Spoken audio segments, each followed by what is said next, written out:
BJP का इतिहास रहा है कि किसी भी राज्य में प्रवेश के लिए सबसे पहले उसने राज्य की किसी क्षेत्रीय पार्टी से गठबंधन किया।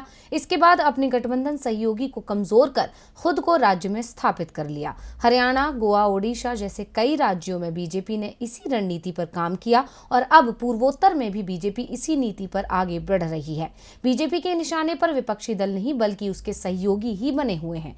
तो अब किस सहयोगी के किले में बीजेपी ने लगाई सेंध, देखिए ये रिपोर्ट। बीजेपी से गठबंधन करके शुरुआत में भले ही किसी पार्टी को फायदा मिल जाए, लेकिन भविष्य में ये फायदा बड़े नुकसान में भी बदल सकता है। हरियाणा में कभी बीजेपी इंडियन नेशनल लोकदल की सहयोगी थी। आज हरियाणा में INLD के पास सिर्फ एक विधायक है तो बीजेपी राज्य की सत्ता में है। गोवा में भी बीजेपी ने इसी रणनीति को अपनाया। पहले बीजेपी राज्य में महाराष्ट्रवादी गोमांतक पार्टी की सहयोगी बनी और बाद में MGP की जगह खुद ले ली।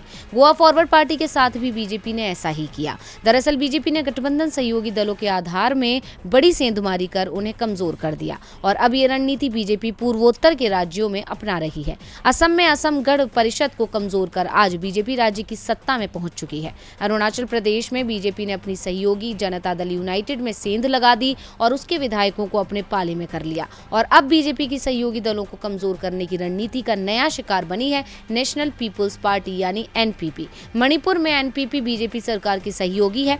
NPP के बीजेपी के नेतृत्व वाली N वीरेंद्र सिंह सरकार में 2 मंत्री हैं। 60 सदस्यीय राज्य विधानसभा में उसके 4 सदस्य हैं। इनमें से एक विधायक लेतपाव हाउकिप जो वीरेंद्र सिंह सरकार में मंत्री भी हैं, उन्होंने बीजेपी का दामन थाम लिया है। केंद्रीय मंत्री और मणिपुर के चुनाव प्रभारी भूपेंद्र यादव, प्रवक्ता संबित पात्रा और अनिल बलूनी की मौजूदगी में हाउकिप ने बीजेपी मुख्यालय में पार्टी की सदस्यता ग्रहण की। इसके बाद बीजेपी NPP गठबंधन में दरार पड़ती दिख रही है। NPP के साथ बीजेपी का मेघालय में भी गठबंधन है। यहाँ NPP के नेतृत्व में सरकार है। मणिपुर की घटना के बाद से कोनराड संगमा बीजेपी से नाराज बताए जा रहे हैं और माना जा रहा है कि मणिपुर की घटना का असर मेघालय तक दिखाई दे सकता है। DV लाइव की रिपोर्ट।